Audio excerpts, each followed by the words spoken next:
Welcome to the Dorm Podcast with Lance and AJ and Caleb. Hello! So last week pinag-usapan natin yung career and opinion ni Caleb about freelancing and yung kanyang personal experience sa pagiging OFW sa kanyang career, mga ginawa niyang action towards his goals. Ayan, tama ba? Yeah. Alright. So ngayon, let's have a lighter conversation and talk about his hobbies and interests and yung Caleb himself. Caleb Unleashed. Caleb Unleashed. And yung kanyang attitude towards sales and skill. Kasi ang galing yun. Yung gusto ko mapakwento sa kanya yung yung first 1 million. And ayun.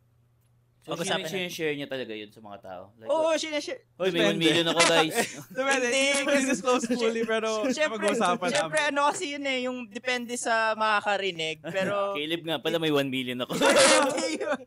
Ganun ba? Pero yun, alamin natin kung ano ba yung story yun. Kasi, gusto ko rin malaman ni AJ para ma-inspire siya. And okay lang bang i-share yun, yung experience na yun? Let's share. Ayan. Mga pwedeng i-share. Kasi baby Caleb pa yun nung time Ano niya. baby Caleb? Younger Caleb. Baby mismo. Anyway, let's start. And Ano ba Caleb? Bakit Caleb pala name mo? Caleb, sa Bible lang yun eh. Kapatid ko Joshua and Caleb eh. Okay. So basta yun. Medyo unusual kasi yung Caleb para sa Bible name pala yun. Sa Bible kinuha. Caleb. And my first name mo, John. So, hindi ko ginagamit. John Caleb. John Hindi ko ginagamit. JC. So, JC ka pala sa ibang tao? Yes, JC sir. for short. Yeah. Caleb. So, ano yung nangyari? Nakakatawa yung sabi mo, sa Facebook mo lang nakuha yung first 1 million mo.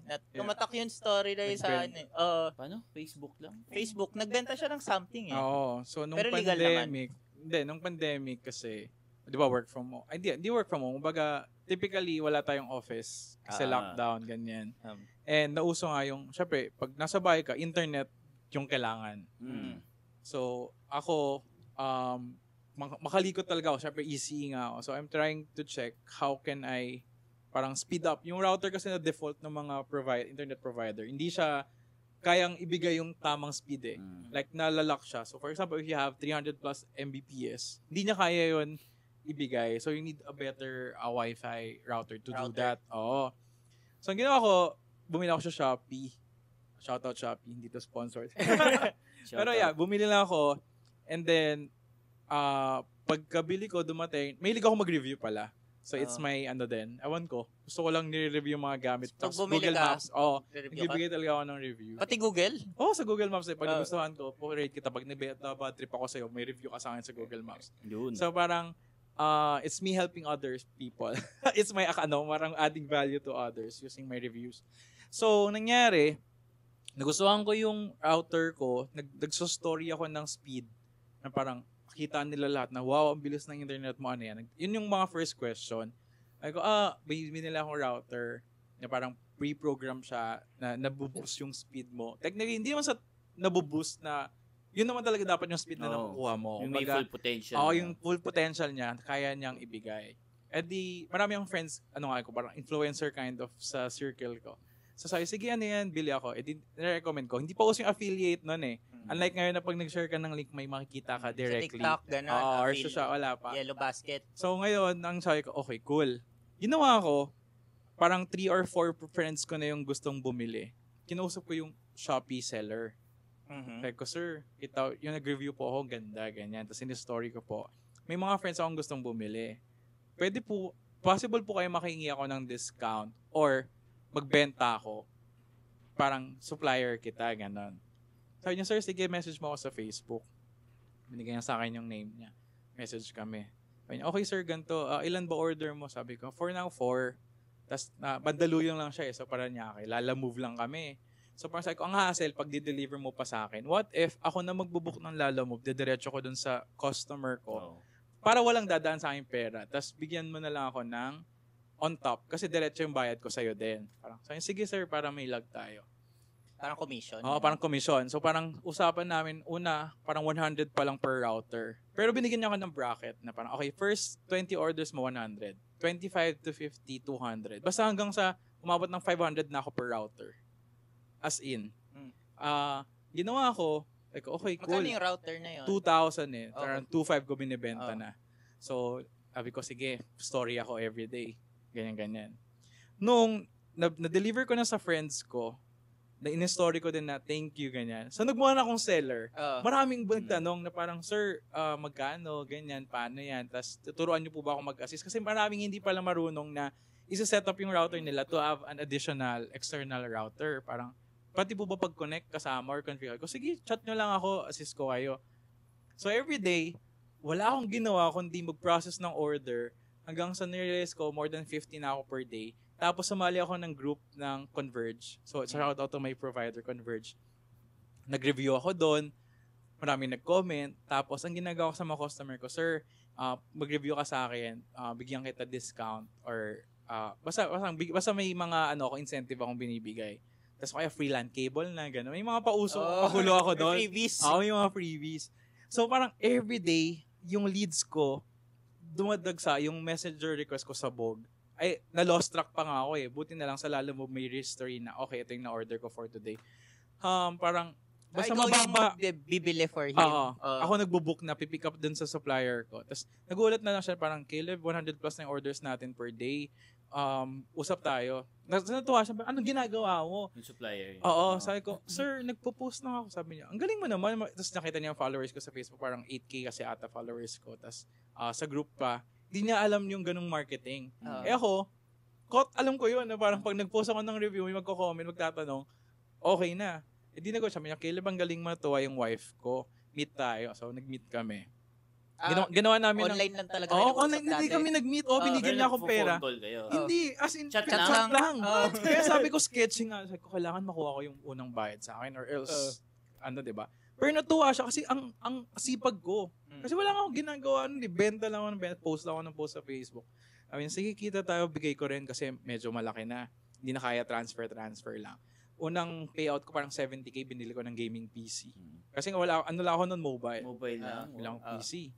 Sabi niya, wow. Sabi niya, ba't ka bumili yung PC? Sabi ko, sir, kasi phone lang ako. Wala, yung laptop ko sira nun. Sige, ang galing mo invest. Nung nagka-PC na ako, nagka-time talaga ako. As in, mas maganda na yung marketing ko, ganyan. Umabot sa parang, hindi ko na namamalay 100K na ako per monthly. Tapos nag-stop na kami, out of stock na. So, ang problema namin ngayon, naghahanap kami ibang supplier. Doon ako naging wholesale. Naubos na yung stock. Binibili ko na stock by box sa mga from China pa.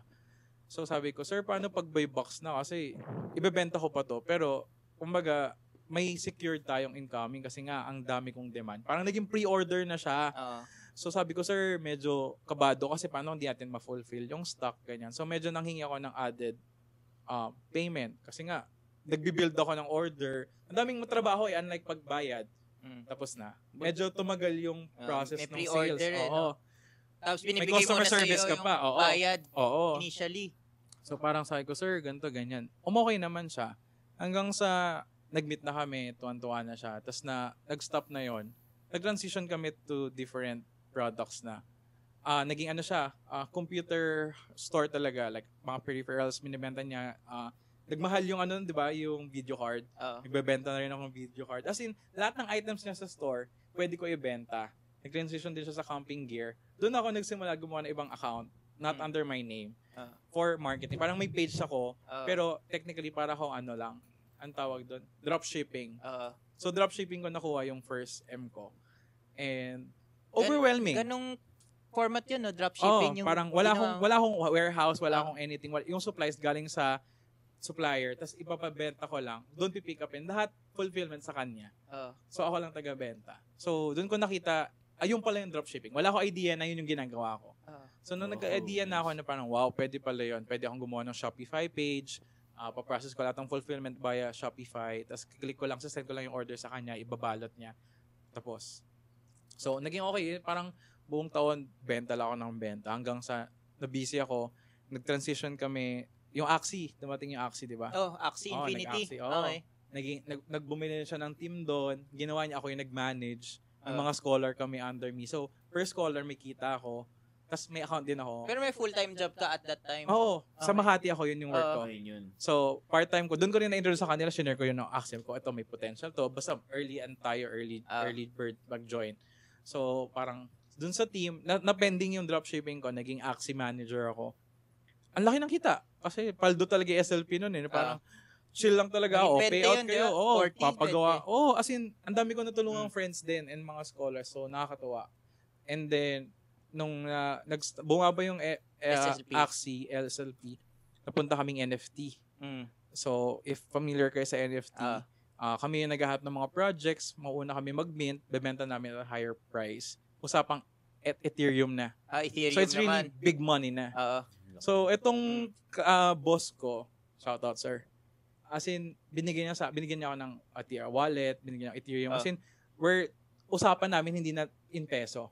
Ethereum na. Ethereum based na. So, sobrang... kasi SLP, i-convert mo to Ethereum. Kumbaga crypto na kami. Sa mga hindi na kayo nag-cryptocurrencies. Wait lang, same guy ba yan? O iba na? Same guy pa ba yan? Iba na. Parang, ibang tao na? buong year na to.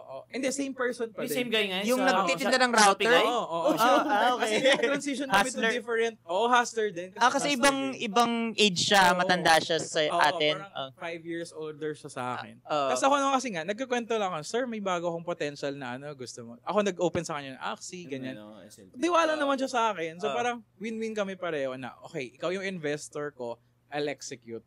Give me share. Manager ka. Para akong manager. Siya yung investor. So ako naman nauso. Nag-risk siya sa akin. So parang middleman ka ulit kasi may scholars ka. Middleman lang ako ulit. Parang yun nga yung feeling ko, sabi ko, super galing ko ata talaga. Skill ko to, I'll take leverage ko to. So nangyari, nauso yung Discord. Sa Discord kasi usually yung mga channels ng mga new projects, about crypto and everything. Ang active ko, as in, parang kang moderator sa Discord ng lahat ng channel. May nabit ako isang Pinoy taga UK. Gumawa kami ng isang crypto project. NFT. So, parang chubby bunnies yung itsura niya. Basta may namin kaming ibinibenta. So, na-launch namin yung NFT. Mas naka-earn ako din lalo doon. Pero, it comes with the price nga. Kasi nga, parang, pag first million mo, mas madali maubos. Kasi nga, hindi mo alam paano mag-handle ng ganung pera. Kailan nangyari yung first million? Nung Shopee? Pandemic. Or nung... Hindi, I mean nung... Axie to ETH. Nung ETH na usapan. Ethereum na usapan. Kasi parang, shit, totoo ba? 2021 yan. Takot pa ako kasi nag-open ako Union Bank kasi nga Union Bank yung pinaka-crypto-friendly. Kasi na-flag ata ako ng Metro Bank noon na parang, saan galing to? Ang payroll account ko ginagamit ko pang... Display ko, parang tinatawag ako ng manager. Because, sir, saan po galing to? Hingi lang kami ng documentary. Ay, Crypto Binance, ganyan-ganyan. Okay naman, pero sabi niya, sir, medyo red flag nga pag crypto galing yung Tapos na-recommend niya, sir, mag-open kang Union Bank. Mas friendly sila sa ganito. Di, kinonsult ko din dun sa manager ko. Sabi ko, boss, open ako bangko, dito na lang natin ibigay. Tapos yun nga, hanggang sa, nagulat na lang ako, ganun nakalaki yung pumasok. Siyempre, talaga, lifestyle inflation, parang binili ko lahat, gumag-travel ako, ganyan. Pandemic pa yun, so parang gusto mong gawin lahat, di ba? Bumili ako ng PS4, lahat. Ang dami kong binili nun. Hinil mo yung inner child. Hinil ko inner child ko. Sobrang spoil ko sarili ko nun.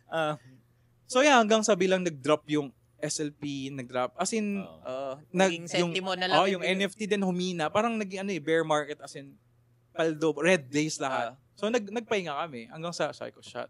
Naubos ko yung pera ko.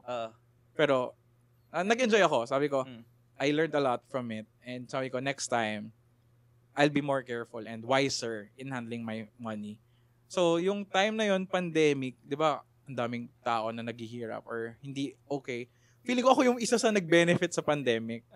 So, medyo parang shadow gift siya sa akin ulit na parang, I'm sorry, pag-usapang pandemic, nakikiano ako sa inyo, parang yun, gets ko, pero ang saya ko nung pandemic eh. Hindi na sorry Ang totoo lang ako na parang, if hindi dumating yun, kami masaya din. Hindi ko marirealize. Di ba, I mean, sabi ko, it's really how you see every opportunity and how you will take advantage of it. Parang, it might be your darkest days, pero may darating na realization that will make you, alam mo yun, parang wake up call na, hindi, kilos ka lang, may mangyayaring good, something good. So yun yung first kwento ko. Ano yung shadow gift? Shadow gift yung parang darkest days mo pero you get something out of it that is super good. Kaya siya gift. Pero shadow, kumbaga, kinonek lang siya sa dark aspect. So parang ako, kanari, yung pag-Japan ko, shadow gift siya kasi kahit maganda, yung dark side naman nun na pag-uwi ko, ay napunta ako sa freelancing. So halimbawa, yung shadow gift, ma-realize mo siya, toxic boss. Pero at the later on, naging magaling kang employee kasi. Shadow gift. Parang siyang sa compensation ng mga bad na nangyayari sa'yo. Pero you'll only realize it later on. Hindi siya on the spot na, ina-assume, ay, may kaka-shadow gift ako. Hindi. Parang late realization siya and ma-realize mo lang kasi you've grown. And you're aware of the previous scenario. So parang ako, pandemic, ang daming ano. Pero kung hindi dahil sa pandemic, hindi ako magkakapera. Hindi nag-bull market ang crypto. Hindi ko makikita yung potential na yon. So yun yung shadow gift ko. So doon sa scenario na yon. So yun lang. And then, wala na. Bored na ako. Wala na akong benta, ganyan. Napunta akong rides naman kasi nga doon na pumasok yung rides. Bumili ako motor. Pandemic din yun? Pandemic din. Bumili ka motor. Bumili akong motor. Nag-motor. Oo, bumili. Siyempre, hindi, nung mga ano na yun, patapos na. Bear market na. Lumuwag-luwag na, di ba? So, pagkaluwag ng pandemic, anong gagawin mo? Magta-travel ka kasi na-restrict tayo nung time na yun. Ang hirap lumabas. So, ako, ta-travel ako. Sali akong, wala akong lisensya. Bumili akong motor. Kumuha ka lisensya. Muna yung motor bago lisensya. Kasi nga, may pera ako eh. Ko shit. Sige. Buti nang wala pa nun yung LTO na drive. Ano ka muna? May mga certification kayo bago mo ng license, di ba? Dati, pagkapunta mo ng exam, may license ka. So, ang bilis lang. So, pagkakuha ko ng motor, sumali ako ng group ulit. Facebook group lang. Nakalagay, Mia Gravis official page. Ko, ano pa? Ang boring naman ng mga tao dito. Ano lang, nagpapayabang sila. Mas maganda yung mga asawa na. Mga ganun shit. Parang brand wars. Ngayon, ganun eh. Sabi ko, ano ba, we can do something productive dito. Parang, what if gawa ako ng club? Kasi ang dami kong tanong na hindi ko alam kung saan ko ilalapit. So, nag-post ako na parang, let's do tambike. Tambike yung term. Tambike lang kasi hindi nga ako marunong mag-rides pa eh. Wala akong idea. Tambike, MOA tayo, ganyan. Lahat ng Mio Gravis owners. Umattend ako. Ang daming umattend. Tapos yung mga umattend, may mga club na sila before sa iba nilang motor. Tapos ako naman, since org talaga ako eh, vice president ako ng student council sa university. So parang medyo, pag may initiative na magbuo ng group, ang dali lang for me. Mga tito, tata yung mga kasama. Tapos may mga din. So bata ka relatively sa crowd? Sabi ko, gusto niyo po ba gumawa ng club? Kaya ko naman po, like, na-register ko sa SEC, yung mga gano'n. Wow, ginawa ko ng bylaws. Seryoso. Promise. Sila parang sabi nila, sige, gawa tayo club. Sabi ko, sino po yung officer, ganyan. Siyempre ako, may bylaws hindi pa ako officer kasi nga, wala ko idea pa. So, yung 1 to 5, number 6 ako sa'yo, sabi ko, diba? Membership number ko 6 kasi, yung first 5, kayo muna yung officer para lang akong on the back end. Pero ako yung bahala kasi alam ko hindi nyo kaya gawin. So kahit yung first 5 yung officer, ako yung number 6. Ako yung gumawa ng bylaws, ako yung nag-asikaso ng SEC namin, yung logo, lahat. As in, ang ganda. Tapos may mga supplier ako ng shirt, jerseys, merch. As in, non-profit. Naging organization. Ginawa ko ng system. May monthly dues tayong 50 para sa yun. Pag may na-aksidente, may damayan tayo. Pwede nating ibigay sa members. Pwede rin tayong magbebenta ko ng jersey. On top, may budget para pag nag-rides tayo, may subsidize na yung pagkain natin or yung bayad sa resort. Yan, or sa parking. So natuwa, sabi, ang lupit naman ng batang to. Ganyan. The next term, ako na yung president. Kasi nag-gets ko na. Gano'ng katagal yung term? Yearly? 1 year. Yearly lang. Sige, kaya ko na yung president. Tapos doon na may bago akong project. Nagpa-riding vest ako. Pinomote ko yung riding safety na may gear dapat. Tapos yung ginagawa ko every month, meron kaming raffle. So, walang number. Basta 50 pesos sa per slot. Kunwari, naka-earn ako ng 10,000. Papamili ko yun ng mga riding gears. Parang kung sino manalo, meron ng gear. Kasi nahihirapan sila bumili. Like, yung ibang members ko, Angkas, Move It. Wow. As in, alam mo yun, bibili sila ng safety gear, papangkain na lang. Parang gano'n. So ako, sabi ko, let's find a way to equip you guys na safe kayo mag-ride at the same time, hindi mabigat sa bulsa. So yung mga may budget sa amin, mga may kaya, bumibili ng 2,500 worth of tickets. Ako din. Okay, nagpa-pledge kami na, safety gloves sa akin. Yung iba, elbow, something like that. So nakakatuwa na, nag-enjoy ako lalo dito kahit walang sahod. Basta ang ko lang, sabi ko, basta monthly mag-rides tayo. So nakapunta akong Bataan, Aurora, Zambales, Batangas. Saturday, Sunday. Ride out kami Saturday, madaling araw. Uwi kami Sunday afternoon or gabi. Tapos Monday na naman pasok. Solid Tapos doon ko na-realize na parang, pwede pala yun na motor lang. Tapos kaya mo dalhin yung... Naging minimalist ako kasi you need to bring essentials lang eh. Kasi ang hassle pag ang dami mong dala. Tuwalya ka, gano'n. Yung pamalit lang. Tapos may bumila akong top box. So parang... top box. Para may lagay. Kasi pag wala, ang hassle nung una kong ride, sabi ko, paano nila backpack? Backpack lang. Ko, paano yun? So, ang dami ko natutunan. Tapos syempre, yung camaraderie din, tsaka being iba-ibang age group eh. Tapos iba-iba rin ng social status, di ba? Parang, wow, ang saya nung gantong, Pero ang problem lang kasi pag Saturday night, nagiinuman sila.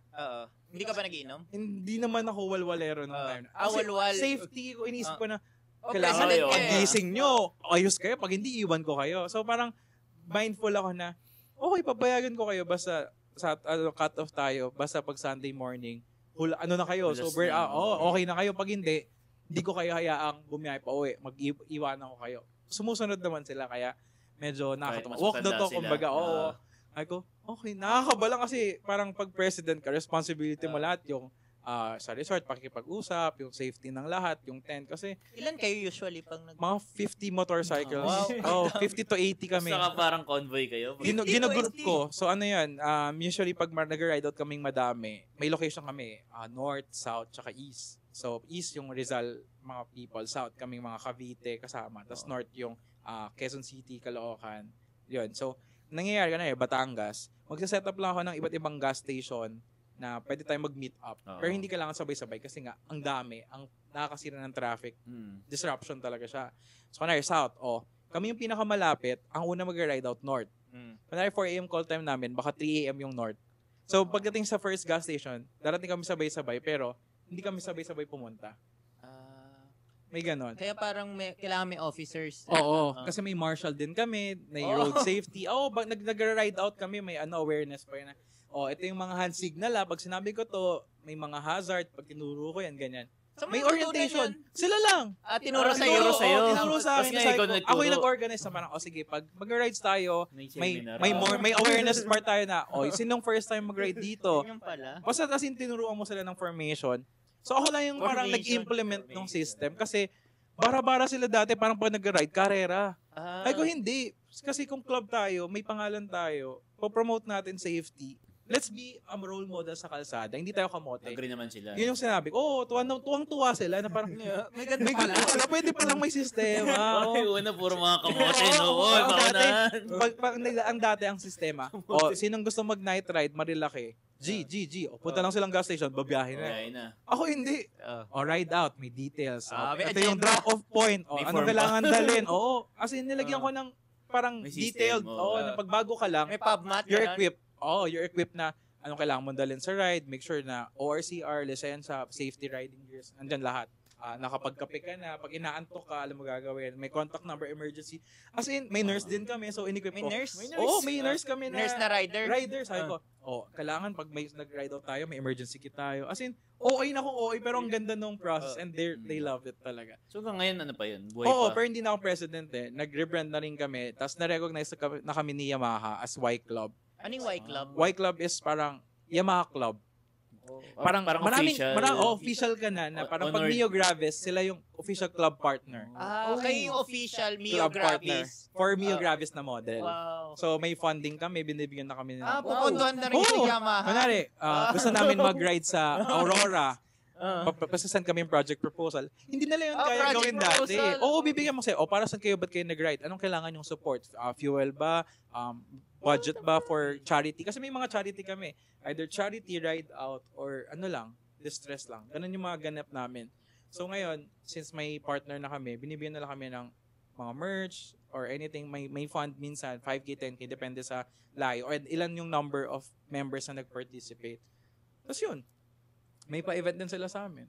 So sobrang ganda kasi na-recognize na nga kayo. At the same time, nag-pay off lahat ng system and processes. Kasi may higpit si Y Club. Parang may application process din bago kayo ma-recognize. May QMS. Parang quality management systems. Parang kailangan may SEC registered kayo, may resibo kayo. Lahat documented. Hindi mema-mema lang. So, Hindi talaga memo. Oo. As in, kumbaga, nakaharap May namin virus. mga official ng Yamaha. So, ayun, nakakatuwa na it's something na parang legacy mo, Oo. ambag mo sa riding community. Tapos ngayon, Kasi kahit wala ka na, mayroon pa rin naka-establish na going. systems. Tsaka marunong na sila. May succession. Alam nila, kaya sabi ko, yung mga next officer, alam nyo na gagawin. Tapos ngayon nga, sabi ko, board of trustee na, parang consultant na lang na, pres, okay ba to? Ganyan. Tapos sa budget din. Kasi ako nagsaset na, Board dati- ka na ngayon, board ka. Oo, parang ngayon, ako na lang nag-check kung okay ba yung budget na nilatag nila. Kasi mamaya mahal. Non-stock corporation, ginawa mo? Non-profit pa Non-profit, din. Oo, lahat ng organization. income namin from members lang din. Either yung monthly dues or sa merch income na bumili ka jersey plus 100 or sticker. May sticker kami. Kung yung number mo, ganyan. Official number, sticker oo, number. ng club. So parang dati, hindi nila alam yun na paano tayo magkakapera? Sabi ko, ang daming ways kako to earn money. Anong as a pangalan club. ng ano? Baka gusto mo i-shout out. Gravis GRVZ, ang parang ano siya, Gravis Riders Velocity Zone Club. Ano lang, wordplay lang dun sa Gravis. So shout out guys. GRZ? GRVZ. GRVZ. Gravis Club. Oh. Kasi kasi yung A saka Gravis. I. Oo. So wordplay lang. Okay naman, natuwa naman sila. So, pero dati, Yun One yung Gravis official. Philippines yon. Tapos nag-rebrand na kami para mas maganda. Kasi yung One Gravis parang ang dami na eh. So yeah, that's my story sa riding. Kumbaga, dami kong natutunan from them na akala ko dapat ako yung magbibigay. So it's really something to join these clubs. Hindi lang siya mema. Basta hanapin niyo yung legit na group kasi Pero there's a kayo lot yung of legit club. na group eh. Kami yung legit na Gravis. group. Sa Gravis, oh. Si Tito Mikey, nakasama na namin. Noong nag-launch yung version 2, invited kami. So si Tito Mikey, Namit ka na si Tito member Mikey. na ba siya ng Gravis? Actually, honorary member siya. Tito Mikey. Yung influencer na Tito ano, Mikey, si TikTok. Sipag. Oh, TikTok. Tito Gravis. Tots. Yeah, with Oh, Gravis, siya yung oh. kinuha ng Model siya Yamaha. ng Gravis. Yeah. Ayun. So, Tito, kaya nga yung tawag na sa akin Tito Caleb eh. Kasi ako yung parang Tito Mikey nung club, hindi naman influencer. So kaano mo siya, ka-DM mo si Tito nakihingi Mikey? ako minsan, sabi ko, pengi ako ng video greeting, promote this event. Nagbibigay siya. Wow. Kasi requirement din ni Yamaha yun sa kanya. So, ako yung nagko-coordinate sa kanya. Ayos. Nice Si AJ kasi naka-Yamaha Mio rin eh, pero Fazio. Wala akong ano. May Fazio Club, FCP. Yun yung Fazio Club of the official ng Philippines. White Yun yung Club? official. Ano, FCP? Fazio Fazio Club. So yung Club FCP Philippines. ganyan din Oo, yung may setup din yun sila. May Caleb din sila? Siguro may simaan ata yung president. Okay, lalo yung si Ma. Timaan yung Caleb. Marami kasing girls din doon. Marami. Nakakatuwa nga eh. Nakakala ko dati, alam mo, parang dominated male lang yung club. Hindi. May mga lady rider din na nakakatuwa. Kasi Gravis, marami. Nakakatuwa. May mga nanay pa eh. Na, alam mo yun, Yung unwind nila. before problema ko na parang puro lalaki pa nag-rides kami, ang tatamad, wala nag-aasikaso. Nung nagka-lady rider kami, asikaso kami, luto, na mga palengke. Ko, hulog kayo ng langit talaga. Ang saya. Wow. So parang may family kayo dun sa isang club. So it's really fun. Join kayo pag may motor kayo. Saya. Join nga, no? Try ko, no? Kasi ikaw na yung second guest namin na may club ng Oo, motor. yung Mas laging masaya yung Si ano, experience. di ba? Si Kaya makapunta kasi ng mga lugar na hindi mo akala mong mapupuntahan. Tsaka kasi iba yung motor versus sasakyan na pag nag-ride Kasi you're gonna be enjoying the travel. Pag sasakyan ka, minsan tulog ka eh. Hindi mo na-enjoy yung view. Pero pag motor ka, kita mo lahat. Lalo yung sa Dingalan, yung sa Aurora, yung at dagat na yung view. Sobrang relaxing ng view. Sarap. Parang kada throttle mo yung hangin, tapos yung ingay ng splash ng waves. Therapeutic talaga. Wow. Kahit naka-helmet ka, rinig mo Oo. yun. Tapos ang maganda, hindi boring ba? Kasi may kami intercom. Kakantuhan kami. O, sino nang kakanta? Kasi 80 people connected. Hindi, on. by group. By group. Parang kasi maximum of 10 lang. So parang may pag 20 kami, may cluster. O, dito ka. Kunwari 20 tayo. Hindi tayo pwedeng sabay-sabay. 10 by 10. Ito yung marshal mo. Ito yung harap. Ito yung likod. Sige na kayo. May assignment ng formation. So, may formation. Tapos may mga nurse din. may marshal din. May marshal, may sweeper, may mga ganon. May ganun mga Parang roles pala. parang sa RPG game, gagawa ka party. May party. Healer. Kung sino lang susundan mo, tandaan mo yung plaka niya para hindi ka maligaw. Pag may naiwan, raradyo yun. May naiwan, stoplight. Teka muna. Kasi minsan may stoplight na matagal, 120 minutes or 60, 120 seconds or 60. Ang layo na nun pag motor eh. So, nag-intercom kami yung sa mga marshal. Tigil kami, stoplight, antayin namin kayo sa ganyan. So, walang iwanan. Ang saya. Naramdaman ko yung... Saya, sali ka na AJ sa Unity. Pasio Club of the FCP. Philippines. FCP. Oh, Oo, FCP. sige, sali ako doon. Ayan, sumasali na siya ngayon. Meron ba na bukas agad? Right na agad bukas. Pero ang ganda din kasi, yun nga, may network din. Another set of network. Kumaga, hindi naman siya yung typical na high level, pero it's a taste of reality. Minsan, nakakatawa makipag-usap sa mga riders lang, na parang, minsan kasi, hindi man sa mayabang, ayoko naman pinagsasabi to, pero, may tambay. Sagot ko na yung pizza. Sobrang na-appreciate nila yun. Alam mo yun, parang ako, cravings ko lang yun dati. Naalala ko minsan na parang, nga dati, hindi ko kaya pumili nito. Pero pag nag-treat ako, ramdam ko yung... Big deal sa kanila, na libre sila. Na-press, grabe, bait-bait mong sarap mo, nagpapalibre ka. Alam mo yun, parang, sa akin, it's normal na lang kasi alam kong kaya ko bilhin yan. Bariya lang yun for me. Pero sa kanila, parang day salary nila yun pag rider ka eh. Hindi ka bibili ng pizzang malaki. Alam mo yun? So parang ako, it's my way of din, parang nakakataba ng puso to remind me na ang layo ko na from someone na nagki-crave ka lang ng pizza dati ngayon, anytime you can buy. Oo. So parang pero sa club wala namang parang gulo-gulo. I mean pagiging pag racist. Ano ba? I mean yung iba kasi parang minamods na nila. May moderator din kami. I mean ina-upgrade nila yung motor nila. may Pero kung all din. stock ka ganun. Sa amin wala naman. Walang parang nagbubudulan din. Parang racist na modsist ganun. Meron naman. So sa club namin, hindi naman sa pinopromote namin siya, pero responsibly. Kasi like iba, 125 lang yung motor namin, ginagawang 160cc. So kailangan i-declare mo sa amin kasi alam namin, mas mabilis ka tumakbo sa amin. So, parang, ito yung mga budol deals. May mga link din kami na, ito yung mga kailangan nyo. Pag nagpamod kayo, may partner shop kami. Nakipag-sponsor din ako na parang, ito yung promoted, parang official partner mechanic for South Luzon or parang for Caloocan. Pag pinakita mo yung motor mo na may sticker, 10% discount. May mga ganun akong deal na nilock in. So, galing, no? Kasi yun yung ginagawa ko nung college ako na parang vice president ako, naghanap akong sponsors. Anong win-win tayo? Pupromote kita sa club namin, bigyan mo kami discount. Sure ka na may client. Parang ganun, di ba? So, ngayon, Freedcon, yung Intercom, official partner na rin kami. So, pag bumili yung members ko, may discount. Pero pinibigyan nila kaming budget din kasi every purchase ng members may mapupunta sa club. So ang ganda. Parang ako nag-enjoy. Parang may passion project din. Pero it's worth my time.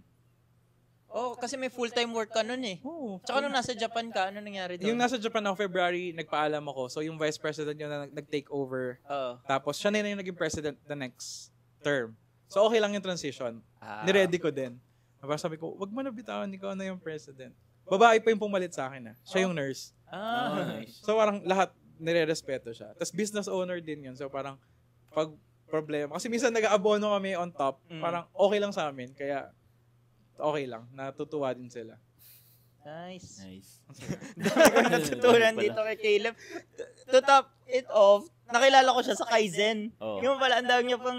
ganap, no? Ganap outside Kaizen. Like, ano mo ba siya?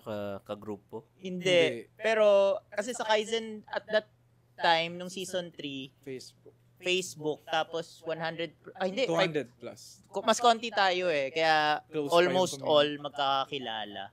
Ganun. Ayun. And nung pati si Zep, alam. kilala si Zep. Si Zep nga, gusto ko rin mag-guest yun eh. Yeah, let's go. So, ayun, bago tayo mag-end, thank you Caleb ulit. Meron kaming last question na ina-ask usually sa aming mga guests. Alright. So, what would you do if money is not an issue? What would you be doing? Although cool. Parang nasagot mo na. Feeling pero ko philanthropist ako. Yun. Like, I love helping others eh. Well, pwede rin ako mag-travel, tapos mag-immerse ako sa community, tapos kung anong kailangan nila, ako mag-provide. Nagsimula yan sa Porac eh. Porac. Pumunta akong Porac, Pampanga. Parang may Mr. and Miss NU kami. Nag-rides kayo? Hindi, college pa ako. College pa. Charity, di ba may pag-pageant, may parang charity work. Napupunta kayo doon, immersion. Tapos may pamilya akong napuntahan na doon ako natulog overnight. Tapos as in, pinagandaan nila ako, yung dilata nila, hindi nila kinakain. Tapos alam nilang darating, diserve nila nung time na dumating kami. Tapos may dala ako in stocks noon, nagpicture kami. Tapos parang bumalik ako after 2 years. Nakakatuwa. As in, Kilala ka pa. kilala pa nila ako. Sandun yung in-stocks ko. Galing. Tapos nagbigay akong grocery. Tapos sabi ko, kaya din sa club ko, naging charity namin na if once a month, punta tayo sa mga malalayang lugar, tapos dala tayong grocery, may pa-pledge ako na kung magbibigay ng bigas or anything, dali natin, conduct tayo ng program, bigay natin yung beneficiary natin. Like, kunwari, yung sa damayan namin, ang tawag namin, bayanihan. So, 50 pesos per month, ilan kaming members. Around 2K plus na yon. Maliit lang yan sa iba, pero pa dun sa beneficiary family, it's something na, di ba? Parang, so yun, feeling ko if money is not an issue, baka may foundation ako. Since katas naman ako ng foundation, di ba? Someone invested in me. Pay it forward. Pay it forward talaga. So yan, abangan nyo magkaka-JCB Foundation. JCB. Marunong ka nagawa ng bylaws. Tsaka SEC registered yan. Yeah, pero totoo. I think yun yung gusto kong i-contribute sa world. Not just sa Pinas. So kung gusto ka nila maging friend or malay mo gusto nila matuto sa'yo sa, hindi ko alam, freelancing or sa motor or sa Kaizen or even, baka gusto ka lang nila maging friend. Network. Saan ka nila mahahanap? Friendly naman ako. Makita niyo ako social media, The Calibrator. So yun yung moniker ko. IG yun? IG. Yung IG, Facebook, lahat. Calibrator. Parang Calibrator. Calibrate. Wordplay, Calibrator lang. So, yeah. Carburador. Caleb Banyares, search na lang. Caleb Banyares. Sige, lalagay ko dito yung, sa description yung link. Link. Affiliate links, meron ka ba? Basta kung may budol kayo, may review ako lahat. Ayan, so mga programs, meron ka ba dyan gusto? Wala, Kaizen. Yun pa Kaizen. rin. Sa Kaizen kami galing. So if you're looking for a fitness and personal development program, and kung dumating ka sa point na it's time to change and be healthy, Kaizen is the key. No sales talk needed. Tingnan nyo lang yung before and after namin. So before, ano ka? 90 kilograms ako, obese ako. Pakita ko sa'yo later. Lagay ko rin. Pero yeah. Yun lang. Thank you for having me here. Nag-enjoy ako. Feeling ko, ang bilis ng oras. But it's fun. So, thank you rin, Caleb. Sana maging guest ka ulit namin sa future. Pag may foundation na. JCB. Parang yung card lang, no? Yan natin yan sa universe. Manifest natin. Manifest. Yeah. So, thank you. And, ikaw, AJ, wala nang anything good? Hindi tayo makapag-good night eh. Good morning. Goodbye na. Have a great day. Goodbyes. Good morning or good night, dormmates. Have a good day. Have a good day dormmates. or good night. Bye-bye. That's Caleb. See you soon. Bye.